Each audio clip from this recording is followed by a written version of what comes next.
ছিলাম যেখানে আমরা কথা বলবো এবং কথা শুনবো।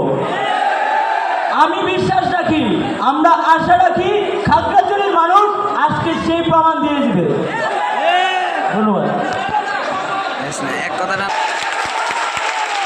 আমি এবং রাফি ছাড়া এখানে কেউ কথা বলছে না ভাই। আমরা পাহাড়কে শুনতে আসছি, আমরা পাহাড়কে জানতে আসছি। আপনারা আমাদেরকে কি পাহাড়কে জানতে দিবেন না?